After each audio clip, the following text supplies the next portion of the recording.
আসসালামু আলাইকুম বন্ধুরা, চলে এসেছি আপনাদের মাঝে নতুন একটা ভিডিও নিয়ে। আম্মু, তুমি আজকে কি রান্না করবে? আজকে রান্না করব ইলিশ মাছ দিয়ে কচু রান্না করব। কচু দিয়ে ইলিশ মাছ, তুমি খাবে? জি মা, আমি খাবো। তুমি রান্না করো, আমার খুবই ভালো লাগে। তোমারও খুব ভালো লাগে? ঠিক আছে, চলো তাহলে রান্না করি। হ্যাঁ, রান্না পারি। আমি তোমার কাছ থেকে রান্না করা শিখবো, ঠিক আছে? আচ্ছা, ঠিক আছে। আচ্ছা আচ্ছা, ঠিক আছে, চলো। এই যে রান্নার জন্য প্রথমে আমরা কি করব, চুলার উপর কড়াইটা বসিয়ে নিব, ঠিক আছে? তারপর ঠিক আছে মা। তারপর এখানে পরিমাণ মতো তেল দিব, তারপর একে একে সব মশলা দিয়ে দিব। ঠিক আছে মা, এখন বলো। তুমি বলো এখানে কি কি মশলা দিয়েছো মা? এখানে আমি দিয়েছি রসুন পেঁয়াজের পেস্ট, তারপর হলুদের গুঁড়া, মরিচের গুঁড়া, জিরের গুঁড়া, সজের গুঁড়া, পরিমাণ মতো লবণ, সব কিছু মশলা একসাথে করে সুন্দরভাবে কষিয়ে নিয়েছি। দেখো মশলাটা কত সুন্দর কষানো হয়ে গেছে। খুবই সুন্দর হয়েছে। এখন এর উপরে মাছগুলো আস্তে আস্তে দিয়ে দিলাম।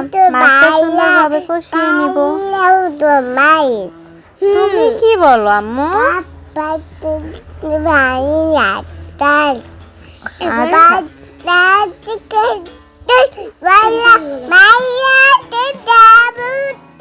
হ্যাঁ, দেখেছো কত সুন্দর কালারটা হয়েছে, সেই লাগছে। অনেক সুন্দর কালার এসেছে কিন্তু। এবার দেখো মাছটা কষানো হয়ে এসেছে। এখন মাছগুলো কিন্তু তুলে রাখবো।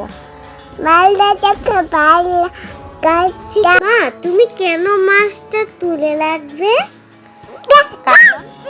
মাছটা তুলে না রাখলে মাছটা একদম ভেঙে যাবে, সেজন্য আমি মাছটা এখন তুলে রাখবো। তারপর কচু দেওয়ার পর আবার আমি মাছটা পরে দিয়ে দিব। ঠিক আছে মা, এবার আমি বুঝেছি। হ্যাঁ, এখন দেখো এই মশলাতে আমি কচুটা দিয়ে ভালোভাবে কচুটা নাড়াচাড়া করে মিশিয়ে নিব মশলার সাথে। এবার কি তুমি ভালো করে মিশিয়ে মাছটা দিয়ে দিবে? না, মাছটা আমি এখন দিব না, মাছটা আমি দিব কিছুক্ষণ পরে। কচুটা দিয়েছি, সামান্য পানি দিয়ে নিলাম। এখন কচুটা কিছুক্ষণ কষিয়ে নিই, তারপর আমি মাছটা দিয়ে দিব। ঠিক আছে মা, এবার আমি বুঝছি। এখন দিয়ে দিবে?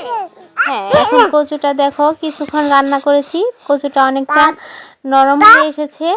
এখন আমি এর উপরে মাছগুলো সুন্দরভাবে বসিয়ে দিব। ঠিক আছে মা। তুমি কিছু বুঝতে পেরেছো? হ্যাঁ, মানুষ খাবে। তুমি খাবে? হ্যাঁ, খাবা।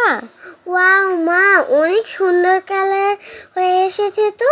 হ্যাঁ, কালারটা খুবই সুন্দর হয়েছে, আর গ্রানটা অনেক অনেক সুন্দর একটা গ্রান হয়েছিল। মাছটা ছোট হলে কি হবে, মাছের গ্রানটা কিন্তু অনেক ভালো ছিল, বড় ইলিশের মতোই গ্রান ছিল। খুবই টেস্টি ছিল। হ্যাঁ, এই দেখো আমার রান্নাটা হয়ে এসেছে। আমি লবণটা একটু চেক করে নিচ্ছি। একদম পারফেক্ট।